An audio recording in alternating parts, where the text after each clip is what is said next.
Ini kami anak-anak-Mu Tuhan datang dan berhimpun, membuka hati seluas-luasnya buat firman-Mu. Firman-Mu yang akan masuk dan membuat kami semakin terbentuk. Kami tidak pernah lagi sama seperti sebelumnya. Bapa Surgawi, kami mau dibaharui lewat kebenaran, mengubah pola pikir kami dan tingkah laku kami semakin serupa dengan Engkau Tuhan. Berkati hamba-Mu yang terbatas ini dengan kuasa-Mu yang tak pernah terbatas. Apa yang hamba-Mu sampaikan berasal daripada-Mu. Kami siap menikmati firman-Mu dalam nama Tuhan Yesus Kristus. Haleluya. Amin. Shalom Bapak Ibu Saudara. Terima kasih untuk kesempatan dan peluang melayani di hadapan saudara.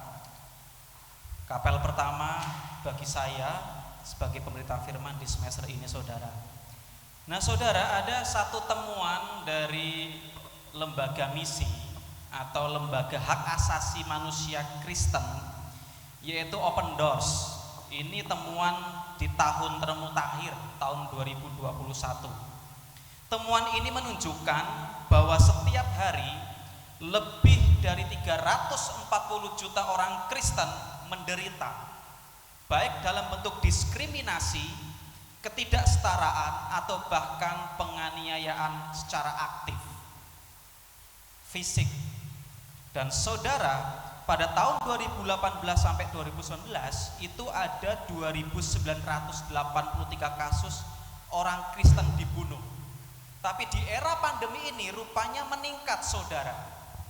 Ada 4.781 orang Kristen yang dibunuh di era pandemi ini karena iman mereka. Rupanya dapat disimpulkan bahwa selama pandemi penganiayaan terhadap orang Kristen itu meningkat, dan lebih dari 90% pembunuhan ini terjadi di Afrika, dan kebanyakan karena orang Kristen itu disalah-salahkan karena pandemi corona ini. Dianggap orang Kristen lah jadi biang keroknya. Contohnya di Somalia ada salah satu kelompok ekstremis namanya Al-Shabaab, itu menyalahkan orang Kristen. Orang Kristen lah dibalik pandemi ini semua, bersama antek-anteknya itu. Lalu banyak penganiayaan di situ. Di Sri Lanka, COVID-19 menjadi alasan dan dalih bagi polisi setempat untuk mengusut dan menutup sejumlah gereja. Di India, saudara, lebih dari 100.000 orang yang seharusnya menerima bantuan misi, 80% dihentikan secara paksa karena mereka orang percaya. Di Myanmar, Nepal, Vietnam, Bangladesh, Pakistan, Malaysia, Afrika Utara, bantuan terhadap orang-orang Kristen tidak sampai kepada si penerima. Artinya apa? Di era pandemi ini gereja mengalami aniaya berganda. Bukan hanya secara global ada virus yang menakutkan, tapi dari pemerintah setempat di negara-negara tertentu orang Kristen mengalami diskriminasi. Tapi saudara, sebetulnya ini bukan hal baru yang dialami oleh gereja. Sebab sejak awal berdirinya gereja sudah lekat dengan yang namanya derita. Hanya saja kita bisa melihat dalam kitab Kisah Para Rasul pasal 8 ayat 1 sampai yang ke-8 bahwa di balik kisah pahit yang diderita oleh gereja ada cerita manis yang terungkap di baliknya. Itu sebabnya saya memberi judul khotbah saya siang hari ini, manisnya cerita di balik pahitnya derita.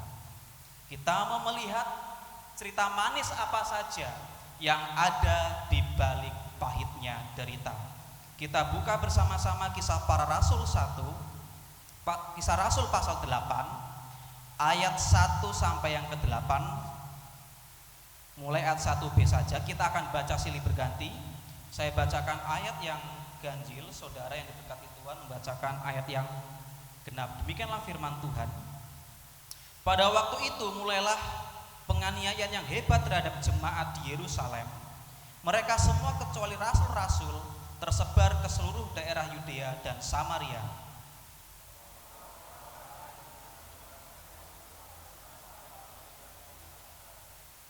Tetapi Saulus berusaha membinasakan jemaat itu, dan ia memasuki rumah demi rumah dan menyeret laki-laki dan perempuan keluar dan menyerahkan mereka untuk dimasukkan ke dalam penjara.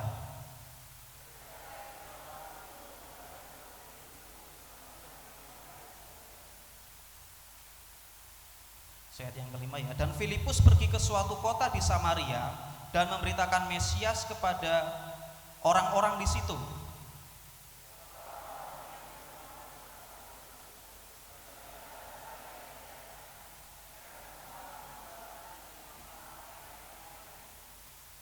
Sebab dari banyak orang yang kerasukan roh jahat, keluarlah roh-roh itu sambil berseru dengan suara keras, dan banyak juga orang lumpuh dan orang timpang yang disembuhkan.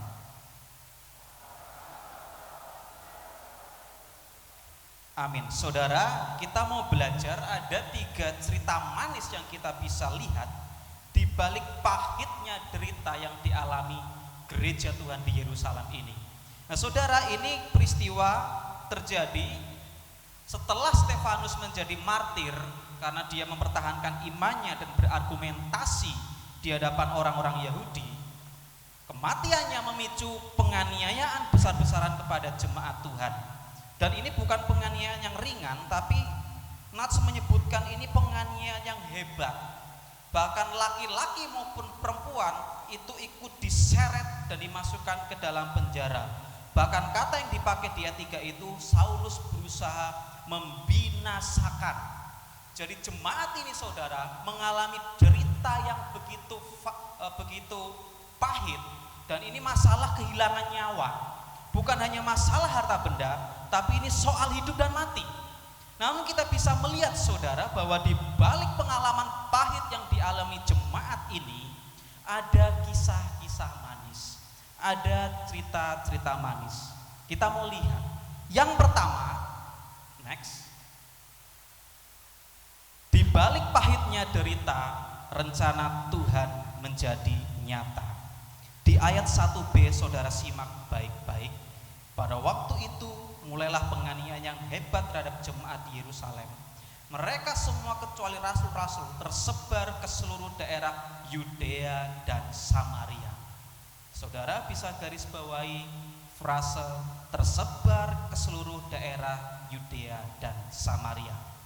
Nah, saudara, ini jemaat-jemaat Tuhan dari latar belakang Yahudi Helenis kemungkinan besar. Karena apa? Karena para rasul itu tetap diam di Yerusalem dan tidak menjadi incaran.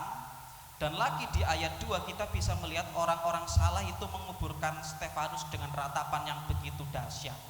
Ini sebetulnya sesuatu yang dilarang di agama Yahudi yang saklek ya.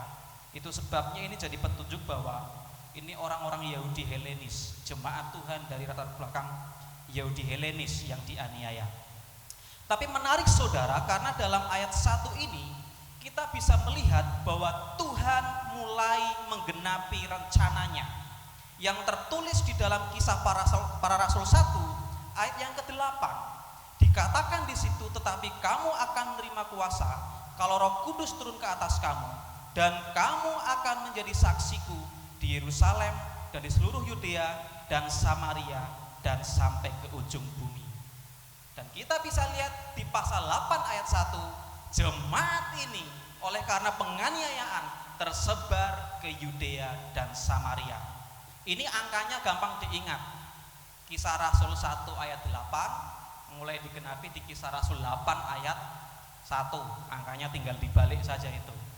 Jadi rupanya saudara, di balik derita yang begitu pahit, Tuhan bisa pakai itu untuk mewujud nyatakan rencananya, baik secara global, secara luas, maupun dalam hidup orang percaya secara personal. Nah saudara, sesungguhnya Tuhan itu meminta jemaat orang Kristen itu untuk menyebar, menjadi saksi sampai ke ujung bumi. Konon ada penafsiran yang mengatakan jemaat Yerusalem ini terlalu nyaman di zonanya, di Yerusalem saja, sehingga Tuhan mengizinkan ada penganiayaan supaya mereka akhirnya tersebar sesuai dengan kehendak Tuhan, rencana Tuhan. Ini saya lihat mirip dengan kisah di Kejadian. Di pasal 1 Tuhan menghendaki manusia itu memenuhi bumi. Tapi di Kejadian pasal 11 mereka nggak mau nyebar, mereka maunya ngumpul. Makanya Tuhan serahkan. Tapi yang saya mau sampaikan ialah saudara, di balik derita pahit yang jemaat ini alami, Tuhan memakai itu untuk melaksanakan rencananya. Jadi saudara, saya mau mengajak, kita sedang dalam situasi yang sulit. Pandemi ini jelas membuat sulit dalam pelayanan saudara, buat yang sudah bekerja, kelas malam dan lain sebagainya, atau kita yang melayani full time, ini kesulitan, ini derita.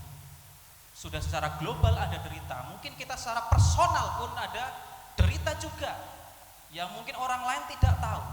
Tapi saya mau mengajak kita semua percaya, meyakini bahwa ketika saudara mengalami pahitnya derita, rencana Tuhan diwujudkan menjadi nyata. Bagi orang ateis, COVID ini ya hanya sekedar fenomena alam yang harus ditangani dengan segera. Buat penganut teori konspirasi, ini pasti ulah elit global ini yang ingin supaya semuanya itu bersimpuh di bawah kakinya. Tapi buat kita orang-orang percaya, meskipun ada derita ini, ada kesulitan ini, Tuhan sedang bekerja, baik secara global luas ataupun secara personal dalam kehidupan kita masing-masing. Tuhan sedang melaksanakan rencana, Tuhan sedang menggenapi rencananya bagi kita pribadi lepas pribadi. Waktu saya kelas 4 SD, saya punya guru matematika, ya. Dia bercerita, dulunya dia bukan orang percaya. Ini namanya Pak Sumono, ya. Beliau tadinya bukan orang percaya. Nah, suatu hari ini beliau pernah kesaksian pas di kelas, sedang naik bis. Saya lupa bisnya apa ya mereknya. Cuma beliau sedang naik bis, dan ketika di tengah perjalanan beliau tiba-tiba merasakan derita yang luar biasa pada fisiknya, terutama bagian perutnya. Sakitnya konon kabarnya minta ampun, tidak pernah dialami sebelumnya. Dan itu membuat penumpang lain mulai gelisah karena ini sudah bapak-bapak dan lain sebagainya. Lalu akhirnya sopir dan kondektur memutuskan menurunkan Pak Sumono. Nah, kebetulan diturunkannya itu di gereja, dengan harapan supaya ada orang di dalam gereja, entah pendeta, entah pekerja, itu bisa merawat Pak Sumono ini. Akhirnya Pak Sumono turun dan dirawat, dan gak lama kemudian bis yang dia naik itu mengalami kecelakaan dan beberapa orang meninggal dunia. Dari sini Pak Sumono berpikir, ini cara Tuhan memanggil saya ini. Saya diizinkan sakit di perut luar biasa, sampai saya harus turun dari bis. Tiket hangus kan, berarti saya nggak bisa minta separuh harga. Mengalami kerugian di awal, tapi itu rupanya bagian dari cara Tuhan memanggil Pak Sumono ini. Ini baru contoh kecil, saudara. Saudara, kita semua yang ada di tempat ini, ingat baik-baik, ketika engkau mengalami derita yang pahit, Tuhan mulai menggenapi rencana dalam hidupmu. Jadi tetap percaya, tetap semangat dalam menjalani studi tempat ini. Derita apapun yang kalian alami, Tuhan bekerja di baliknya. Itu cerita manis yang pertama. Yang kedua, di balik pahitnya derita, gereja bergerak menjadi pemberita. Perhatikan di ayat yang keempat sampai ayat yang keenam. Kata berita itu diulang 4 kali dengan berbagai varian. Ayat 4, mereka yang tersebar itu menjelajah seluruh negeri itu sambil memberitakan. Dan Filipus pergi ke suatu kota di Samaria dan memberitakan. Ketika orang banyak itu mendengar pemberitaan Filipus dan melihat tanda-tanda yang diadakannya, mereka semua dengan bulat hati menerima apa yang diberitakan. Kata berita muncul berkali-kali, jadi ini penting, ini penekanan ini. Jadi rupanya saudara, ketika jemaat Yerusalem diizinkan mengalami pahitnya derita, Tuhan sedang mendorong mereka semua untuk menjadi pemberita. Misi gereja tergerak di balik adanya penderitaan. Dan yang unik saudara, ini yang memberitakan bukan 12 rasul. Karena 12 rasul sedang ada di Yerusalem. Ini yang tersebar itu jemaat biasa, jemaat awam, dan Filipus. Filipus ini diaken dari kalangan jemaat yang dipilih. Dan kita bisa melihat jemaat-jemaat inilah yang justru tersebar dan menggenapi rencana Tuhan, bermisi sampai ke ujung bumi. Jadi ini menarik ya. Di balik penganiayaan yang sedemikian rupa, yang menggema di sepenjuru kota, Tuhan menggerakkan jemaat Tuhan untuk bermisi. Di balik derita ini jemaat tidak mengibah diri, jemaat tidak merengek-rengek, namun mereka apa yang harus melakukan? Di balik derita ini, mereka bergerak sambil memberitakan firman Tuhan, sambil melaksanakan misi ilahi. Dan mereka menyebar ke Yudea dan Samaria, menggenapi perintah Tuhan, rencana Tuhan dalam pasal 1 ayat yang ke-8. Buat saya ini menarik dan saya berpikir barangkali Tuhan mengizinkan pandemi ini terjadi supaya gereja kembali haus dan lapar untuk memberitakan kebenaran Tuhan. Dan sekarang banyak metode yang bisa dipakai saudara untuk penjangkauan jiwa-jiwa. Saya senantiasa ingat sebuah statement yang mengatakan gereja ada karena misi. Bukan misi ada karena gereja, tapi gereja ada karena misi. Gereja adalah produk misi. Misi adalah hati Tuhan, baik dalam PL maupun dalam PB. Dalam Mazmur kita sering melihat, beritakanlah perbuatannya di antara segala bangsa. Hai segala bangsa, bertepuk tanganlah, eluk-elukanlah Allah dengan sorak-sorai. Dan dalam perjanjian baru, gereja dipakai Tuhan untuk menjalankan misinya. Sangat disayangkan jika topik misi, topik penginjilan mungkin kurang diminati orang Kristen saat ini. Kebanyakan, sebagian dari orang percaya butuh firman yang kira-kira enak di telinga, yang kira-kira menjawab kebutuhan saya sekarang juga. Tapi lihat jemaat Tuhan di era mula-mula ini, yang mereka lakukan ketika menderita, pergi, menyebar, dan bermisi. Saudara yang dikasihi Tuhan Yesus Kristus, perhatikan baik-baik dan camkan ini. Setiap saudara yang datang ke STTI Yogyakarta dibentuk dan diperlengkapi, saudara berarti sudah sepakat dengan visi kita, Indonesia 1-1-1. Entah saudara lulus menjadi pengkhotbah, menjadi penginjil, menjadi pengajar, semangatmu semangat misi. Lewat khotbahmu kamu menggerakkan jemaat untuk keluar bermisi. Lewat pengajaranmu kamu didik anak-anak didikmu punya hati bermisi. Bahkan kamu mungkin kalau mau jadi ujung tombak, menjadi penginjil, menjangkau orang-orang yang belum percaya. Visi 1-1-1 pendirian jemaat tidak akan berubah, karena inilah isi hati Tuhan, dan hati Tuhan tidak berubah-ubah. Isi hatinya tetap sama, penjangkauan jiwa-jiwa. Mungkin ini sulit saudara di era seperti ini, tapi mintalah hikmat daripada Tuhan. Di balik derita global ini, bagaimana saya harus memenangkan jiwa? Bahkan kalau saudara mengalami derita personal, ya, kan marak tuh khotbah pergumulan hidup, betul? Tuhan, aku bergumul, pulihkan aku. Saya mewakili Tuhan dan berkata, kalau kamu bergumul, menderita, contohlah jemaat ini, bermisi, ya. Beritakanlah firman, baik tidak baik waktu. Saudara dibekali kesehatan, dibekali ilmu, dibekali kecakapan di kampus ini. Muaranya untuk apa sih? Kalau bukan untuk pendirian jemaat. Ada salah satu misionaris dari Skotlandia namanya George Stott. Dia itu seorang guru sekolah, ya, sekolah dasar. Tapi dia hanya punya kaki satu. Ya, kaki yang satu diamputasi. Suatu hari ketika di gerejanya ada pembukaan lowongan menjadi misionaris di Tiongkok, dia mendaftarkan diri. Dengan tongkatnya itu dia jalan daftar, dan orang-orang di sekitarnya mulai mencemooh, aduh Pak Stott, ya, Bapak ini kakinya cuma satu, ngapain Bapak menyusahkan diri harus jadi misionaris ke Tiongkok, jauh loh Pak itu, ya, itu jauh sekali Pak. Lalu Stott ini menjawab begini, masalahnya saya tidak melihat mereka yang berkaki dua mau pergi, jadi saya yang harus pergi walaupun dengan kaki satu. Dan ini menemplak orang-orang di sekitarnya. Kakiku dua tapi aku malas melangkah, Bapak itu kakinya cuma satu tetapi punya gairah memenangkan jiwa bagi Allah.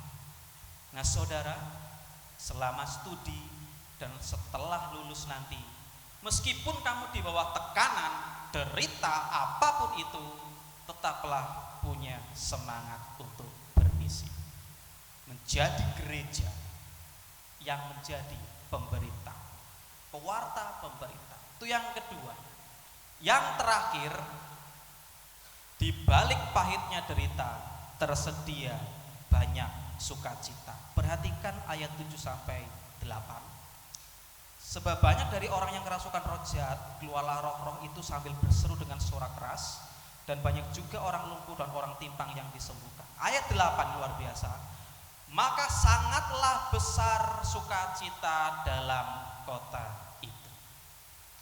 Saudara, kalau kita amati nats yang kita baca secara gramatika itu menarik. Di ayat yang pertama itu terjadi penganiayaan besar. Kata Yunani yang dipakai itu diokmos megas, mega besar. Ada penganiayaan besar. Di ayat 2 ada ratapan besar, kopeton megan. Kata mega dipakai juga.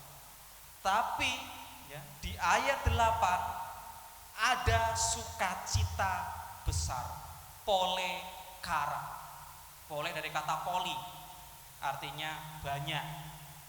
Bisa juga artinya besar sih, tapi ini juga bisa diartikan sukacita yang banyak. Karena banyak orang yang bersukacita. Bagi saya yang menarik saudara, kisah ini diawali dari penganiayaan besar, tapi kok endingnya itu sukacita besar. Ini buat saya sesuatu yang luar biasa. Karena apa? Kalau kita lihat di ayat 6 dan 7, Tuhan bukan hanya sekedar memakai, tapi Tuhan turut serta dalam kisah Filipus ini dengan tanda-tanda. Dan itulah menjadi keyakinan, kekuatan bagi orang percaya ketika menderita. Dia yakin Tuhan turut serta, Tuhan memberikan tanda mujizat penyertaan, sehingga bisa bukan hanya mengalami sukacita secara pribadi, tapi membuat orang-orang lain pun bisa bersukacita, menjadi agen sukacita. Bayangkan jika Filipus dia tetap di Yerusalem, atau gereja Tuhan tetap diam di Yerusalem, mereka tidak akan menjumpai sukacita sebesar ini di kota orang-orang Samaria. Filipus melihat ke belakang, Yerusalem penuh dengan derita. Aku menyebar, aku pergi di kota ini, aku menemukan sukacita. Kadang Tuhan harus paksa seseorang pergi dan bermisi mengingat tugasnya supaya bisa menemukan sukacita yang sejati. Jika ada saudara sekarang hidup terasa kosong dan kebingungan, apa sih makna hidup, aku tidak menemukan sukacita. Dari teks ini saudara hanya perlu tekun setia pergi beritakan firman, dan Tuhan akan sediakan banyak sukacita itu dengan cara yang begitu ajaib. Pasal 1:8 mengatakan Roh Kudus akan menyertai kamu, kamu akan menerima kuasa dan menjadi saksi. Ketika saudara menjadi saksi Tuhan, saudara bisa melihat kuasanya dinyatakan. Dan satu poin yang mau saya titik beratkan, sukacita ini didapatkan ketika umat Tuhan hidup dalam ketaatan. Taat menjalankan misi Tuhan, taat menjalankan kehendak Tuhan. Disitulah ditemukan sukacita. Mungkin sekarang banyak hal merampas sukacita kita, finansial, relasional, apapun itu, berusaha merampas sukacita.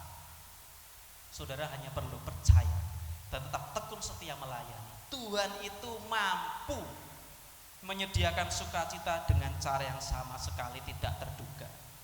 Saudara yang mungkin sekarang sedang berdoa dalam pergumulannya, mulai mereka-reka membayangkan nanti Tuhan menjawab doa saya dengan cara A, B, C, yang sudah mulai ngira-ngira. Tapi kadang Tuhan itu menjawabnya dengan cara yang di luar A, B, C itu. Karena Tuhan tidak pernah kekurangan cara. Dan kalau saya jadi Filipus, mungkin saya akan terpukau, ya ampun, belum lama ini saya dan saudara-saudara saya dianiaya, penuh ratap tangis air mata. Di sini aku melihat kuasa Tuhan dinyatakan dan sukacita disediakan. Saudara, memang pandemi ini sudah saya sampaikan membuat gereja teraniaya, itu betul. Tapi rupanya di balik itu semua Tuhan sediakan sukacita melalui fakta bahwa rupanya ratusan ribu orang itu mulai membuka hatinya untuk Kristus. Saya membaca sebuah artikel, ini milik Billy Graham Evangelistic Association. Ini diterbitkan Maret 2020. Mereka mulai memikirkan penginjilan via internet. Ya, didesain sedemikian rupa sistemnya yang dikepalai oleh Mark Appleton, Direktur Penginjilan Internet. Ketika baru pertama dirilis, saudara, situs penginjilan ini sudah menjangkau 173 pengunjung, 173.000 pengunjung di 4 minggu pertama. Dari 173 itu, 10.000 orang mengklik tombol keputusan untuk menerima Kristus, kemudian di follow up. Salah satu orang yang menyerahkan dirinya untuk Yesus namanya Don Mere, umurnya 17 tahun. Dia mengatakan begini, saya orang yang tidak religius dan tidak dekat dengan Tuhan, sekedar orang tua, orang percaya saja. Tapi di kondisi ini saya tidak tahu kepada siapa saya harus berpaling kalau tidak kepada Tuhan. Lalu di follow up oleh yayasan misi ini. Kemudian 45 menit kemudian dia bergabung dengan kelas pemuritan, menyerahkan hidupnya, menerima Yesus sebagai Tuhan dan Juru Selamatnya.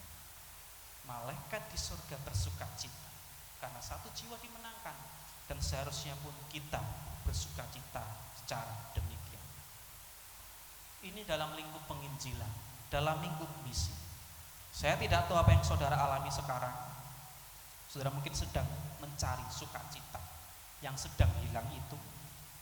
Tak ada hal yang ingin saya katakan selain percaya saja Tuhan mampu sediakan sukacita dengan cara yang tidak pernah kita duga.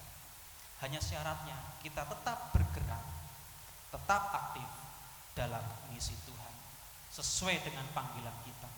Saya sebagai dosen tak hanya mengurus administrasi, tak hanya jadi konten kreator dadakan belakangan ini, tapi juga harus tetap ingat misi Tuhan. Gairah misi itu tetap membara seperti sedia kala. Jadi inilah saudara, manisnya cerita di balik pahitnya derita. Di balik derita Tuhan mewujudkan rencananya menjadi nyata. Di balik derita Tuhan akan melaksanakan yang terbaik buat kita, menyediakan sukacita sedemikian rupa dan menggerakkan kita sebagai pemberita. Saya telah menyampaikan firman, kini tugas kita bersama untuk menjadi pelaku firman. Kita berdoa. Bapa Surgawi, kami bersyukur karena lewat firman-Mu ini kami diingatkan kembali bahwa di balik pahitnya derita yang dialami ada cerita manis yang Tuhan sediakan. Tuhan sedang mewujud nyatakan rencananya. Tuhan menggerakkan kami menjadi pemberita, dan Tuhan menyediakan banyak sukacita dalam kehidupan kami. Ajar kami Tuhan tidak melupakan panggilan kami datang ke tempat ini sebagai orang-orang yang Kau utus untuk bermisi, sebagai orang yang punya beban dalam misi ilahi, yang tingkah langkah dan pikirannya dibungkus oleh semangat bermisi. Kami ingin itu kembali Tuhan dalam setiap kami, sehingga hidup kami bermakna karena Engkau pakai memenangkan banyak jiwa untuk hormat kemuliaan Tuhan. Kami bersyukur Tuhan untuk firman yang sederhana ini. Ajar kami bukan hanya menjadi pendengar atau pewarta firman, tapi lebih dari itu semua, kami menjadi pelaku-pelaku firman-Mu. Dan Bapa Surgawi, kami bersyukur untuk ibadah yang boleh terselenggara. Berkatilah setiap hamba-hamba-Mu yang ambil bagian dalam pekerjaan Tuhan. Berkati mereka, jerih lelah mereka Tuhan perhitungkan. Dan apapun yang telah kami lakukan, kami perbuat, kami kembalikan untuk hormat kemuliaan bagi nama-Mu. Ibadah ini kami tutup di dalam nama Tuhan Yesus Kristus. Haleluya. Amin.